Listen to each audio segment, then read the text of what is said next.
Comenius, The Beginnings, Part 3, Constellations, Praefatio, Prooimion. John Amos Comenius was born in 1592 and first published the January in 1631. What Comenius himself wrote in the January about the firmament we have already read. He ended with the sentence, Stellae fixae cum octava sphera aequaliter progrediuntur, sed inaequaliter coruscant. Hoi aplanes tes spiras ogdoes homalos men cinuntae an omalos de augusdusin. Now a certain Theodore Simon translated the January into Greek in 1642. To this last sentence of the Januarian topic de firmamento, Simon's edition tacked on an enumeration of the 48 constellations of the 8th celestial sphere, which contains the stellae fixae. These are the 48 constellations of the classical Ptolemaic geocentric model of the firmament, just as they were cataloged in antiquity in Ptolemy's Almagest. Simon happened to make this addition to the January in the midst of an enormous revolution in the history of astronomy and science. Prior to presenting the constellations as Comenius, The Beginnings, Part 3, we offer for those who are interested some background, beginning with the question, how did a Greek work of astronomy get the very non-Greek name Almagest? Indeed, to study the origins of the Almagest and then its reception through the centuries is to take a voyage to many of the great cultures and civilizations of history. Let's start with the Roman Empire. This map shows the Roman Empire at its greatest extent at the death of the Roman Emperor Trajan in 117 of the Common Era. The geographer, mathematician, astronomer, and astrologist Claudius Ptolemy lived in this empire at this time in Alexandria, Egypt. This is when and where Ptolemy wrote the Almagest. But it wasn't called the Almagest, it was called the Mathematicae Syntaxis, which Gerald Toomer, the modern translator of the Almagest, translates as mathematical systematic treatise. And that is what the Almagest is. It is a mathematical description of the thought-to-be eternally constant position and movements of the Earth, which is central and stationary in this model, and of the sun, moon, planets, and the fixed stars of the 8th celestial sphere. A mathematical model that both accounts for past astronomical observations and predicts future ones, for example, solar and lunar eclipses. So in inspiration and in execution, the work draws heavily on the rich philosophical and mathematical heritage of classical and Hellenistic Greece. And this Greek civilization drew from civilizations of the ancient Near East and Egypt. Consider the oldest chronologically of the almost 100 astronomical observations recorded and accounted for in the Mathematicae Syntaxis, a total lunar eclipse recorded at Babylon during the first year of the reign of Mardukempad, dated Thoth 29, which is calculated in terms of our system of chronology to be March 19th, 721 BC. This evidence is what we indeed know to have been highly developed astronomical systems in Mesopotamia. And where did Ptolemy find these Babylonian observations recorded? At the Alexandrian Library, the most famous library of antiquity and the birthplace of scholarship as we know it. Finally, note that Ptolemy dates the lunar eclipse to the 29th day of Thoth, which is the first month in the Egyptian calendar. As a Greco-Egyptian, Ptolemy chose to use as his system of chronology the Egyptian year, starting with the era of the reign of the Babylonian king Nabonassar in 747 BC, because, as Ptolemy states, that is the era beginning from which the ancient Babylonian observations are mostly passed down to his time. That is a glimpse then at when, where, and with what intellectual heritage Ptolemy wrote the Mathematicae Syntaxis. Let's take a highly abbreviated look at what became of it over the centuries. Well, the Roman Empire fell in the West and solidified into the Byzantine Eastern Orthodox Empire in the East. Almost all knowledge of Greek and Greek authors was lost in the West, while their manuscripts, many of them at least, including the Mathematicae Syntaxis, were preserved in the East. After the death of the Prophet Muhammad in 632 of the Common Era, Islamic religion and civilization spread rapidly, bumping against the Byzantine Empire in the Roman East and spreading itself across northern Africa and, via the Moors, up into Iberia, that is Spain, in the west. Of course, it also spread east as far as India, but that is not relevant for our purposes. In the 800s of our era, in the Abbasid Caliphate at Baghdad, there was a great interest in mathematics and science and a hunger for Greek texts and a flourishing business translating these texts into Arabic. Hence, the Mathematicae Syntaxis was translated and called the Kitab al-Magisti. Kitab means book, al is a definite article. Magisti we're not sure of, but a reasonable hypothesis is that the Mathematicae Syntaxis may have also come to be called Megale Syntaxis, and that the superlative of Megale, Megiste, became Magisti, book the greatest. In any case, Almagisti was later Latinized as Almagest. Switching our attention to the West, although the Christians had reconquered the city of Toledo in Spain in 1085, Toledo was and continued to be a thriving, multi-ethnic, multi-religious center of learning, and with its Toledo School of Translators, became an important factor in what is known as the 12th century Renaissance in Western Europe. The Toledo School of Translators translated many scientific and philosophical works of classical Greek, classical Arabic, and Hebrew into Latin. One of the translators, Gerard of Cremona, created a Latin version of the Almagest from the Arabic in 1175. Gerard's translation became the dominant version of the Almagest in Europe for several centuries thereafter, and Gerard's translation was the source of the Editio Princeps, or first print edition of the Almagest in 1515. To round out the picture, as Greek scholars began migrating to Italy and Western Europe during the Byzantine-Ottoman Wars, which culminated in the Ottoman capture of Constantinople in 1453 and the final end of the Roman Empire, these scholars brought with them Greek manuscripts that fed the hunger within humanist circles for original Greek works. One of these scholars, George of Trebizond, who had migrated from Crete, translated the Almagest into Latin from the original Greek. George was an ardent and polemicizing Aristotelian.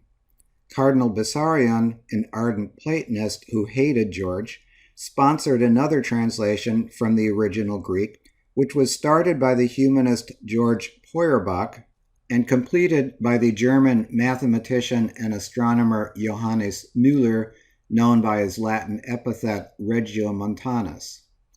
A Greek manuscript in Regiomontanus' possession was also the source for the Editio Princeps of a Greek edition of the Almagest in 1538. So back to Theodore Simon and his Greek translation of the Ionoa.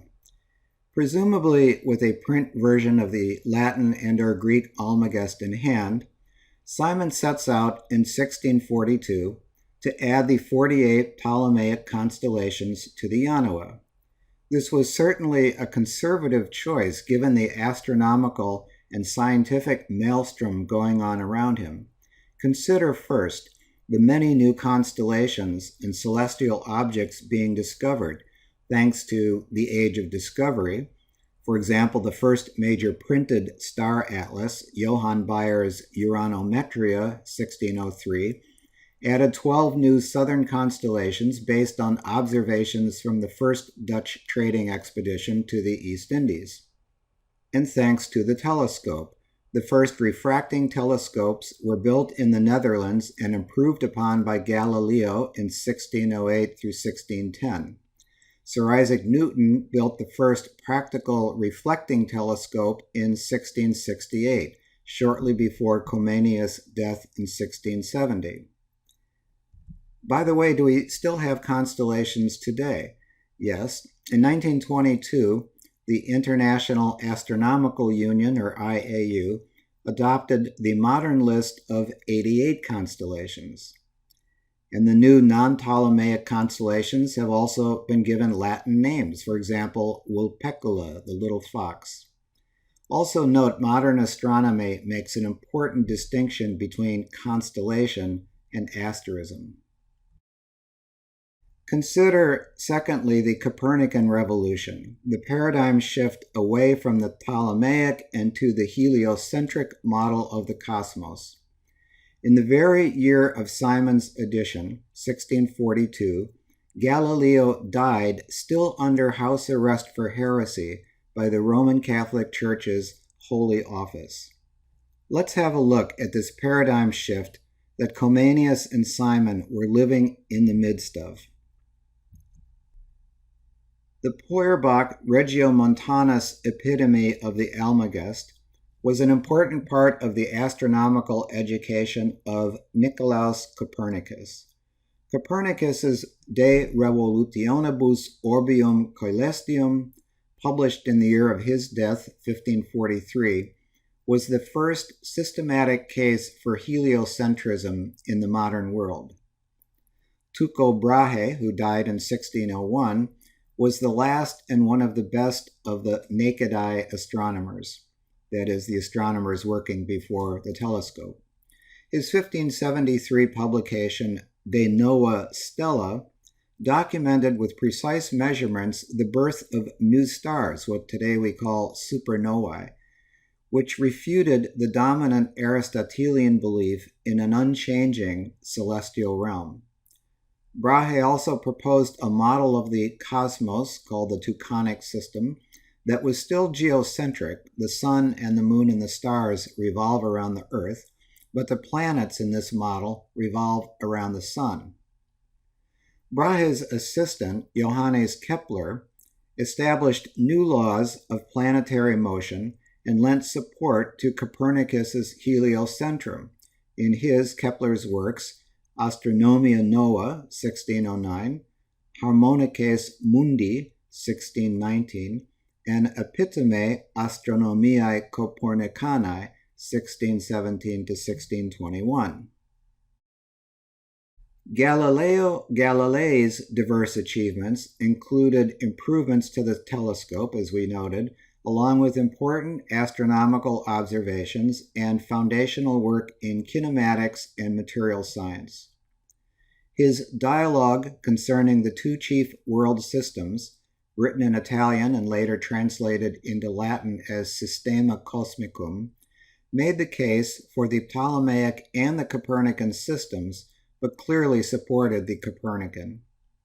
His case for earthly motion, and hence for heliocentrism, was based in part on his study of the tides, and he actually intended to name the book Dialogue on the Ebb and Flow of the Sea. For these views, he was convicted by the Church in 1633 of grave suspicion of heresy, and remained under house arrest until his death in 1642. Finally, Isaac Newton formulated the universal law of gravitation and the laws of mechanics, published in one of the most important, some would say the most important work on science ever, his 1687 book, Philosophiae Naturalis Principia Mathematica, often referred to as Principia. These laws unified terrestrial and celestial mechanics and at least scientifically pretty much sealed the deal for the heliocentric model of the cosmos. By the way, in the process of deriving these laws, Newton invented calculus. Calculus was also independently developed at about the same time in Germany by Gottfried Wilhelm Leibniz. So Theodore Simon expanded the Yanawa by itemizing the constellations of the eighth sphere as cataloged in Ptolemy's Almagest.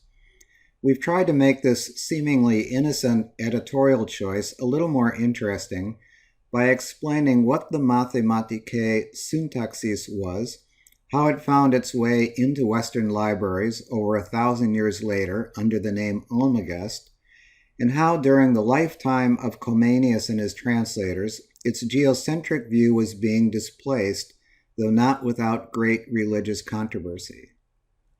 Let us close this Praefatio or Prooimion with a few more background items about geocentrism and about the Almagest. From a geocentric perspective, the stars appear in a fixed position on a supposed celestial sphere, though the sphere itself moves daily about the Earth. From this perspective, the Sun appears to complete an annual orbit about this sphere, moving along the ecliptic, which is tilted about 23.4 degrees from the Earth's equatorial plane. The zodiac partitions the ecliptic into 12 30-degree segments, each named for a constellation.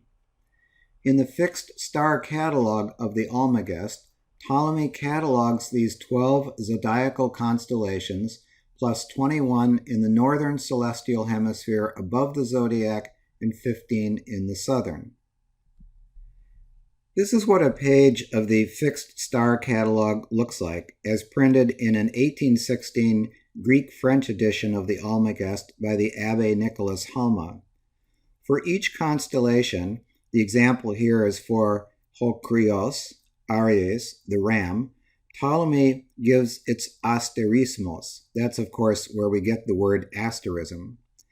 The asterismos is the formation of the figure of the constellation, star by star. For example, the 13 stars of Aries consist of 2 stars on the ram's horn, 2 on its muzzle, 1 each on its neck, rump, etc. For each individual star, Ptolemy gives its longitudinal and latitudinal position and its magnitude of brightness.